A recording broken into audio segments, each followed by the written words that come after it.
In today's video, I'm going to teach you how to create Slack account. Let's walk through the entire process from the very beginning so you can get set up quickly and confidently.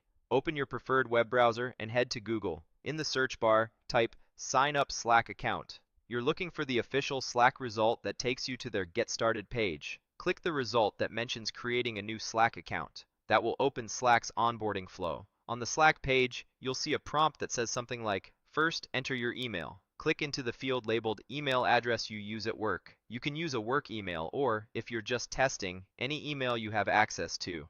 Type your email carefully and make sure you can receive messages at that address, since Slack may send you a verification code or link. When you're ready, click Continue.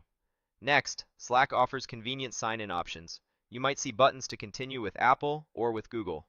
Choose the sign-in method you prefer. If you're using Apple, click Apple and follow the prompts. If you're using Google, click Google, pick your Google account, and then click Continue to Authorize. Complete any verification prompts that appear. Once that's done, Slack will bring you back to continue setting things up. You'll land on a screen with the option to create a workspace. Click Create a new workspace. Slack organizes conversation by workspace, so think of this as the home for your team or project. You'll be asked to name it. Click the field that asks what you want to call your Slack workspace, then type a clear, descriptive name that your teammates will recognize, like the name of your company, department, or project. When the name looks good, click Next. Now Slack will personalize your profile. Click the field that asks for your name and type how you want it to appear to others. You can also add a profile photo to make it easier for teammates to recognize you. Click the profile photo area to upload an image from your device if you want. This is optional and you can always add it later. When you're set, click Next. It's time to invite teammates.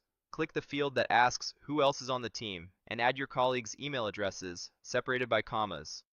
This sends them an email invitation to join your new workspace. When you've added the people you want to invite right now, click Next. Slack will also provide an invite link. Click Copy.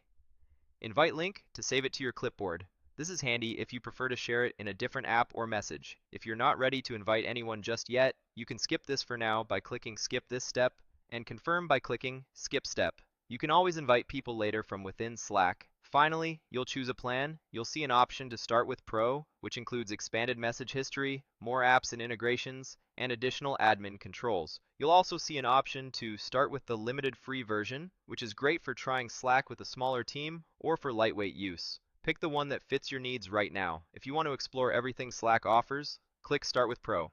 If you're keeping it simple or just testing, click Start with the limited free version. You can upgrade at any time. That's it. Your Slack workspace is created. You'll land inside your new workspace where you can begin organizing channels, sending messages, and inviting teammates with that link you copied earlier. If you're brand new to Slack, start in the default channel to post a quick welcome message so others know they're in the right place. From there, you can refine your profile, adjust notifications, and create channels for your projects or departments. You've successfully created a Slack account and set up a workspace, and you're ready to collaborate.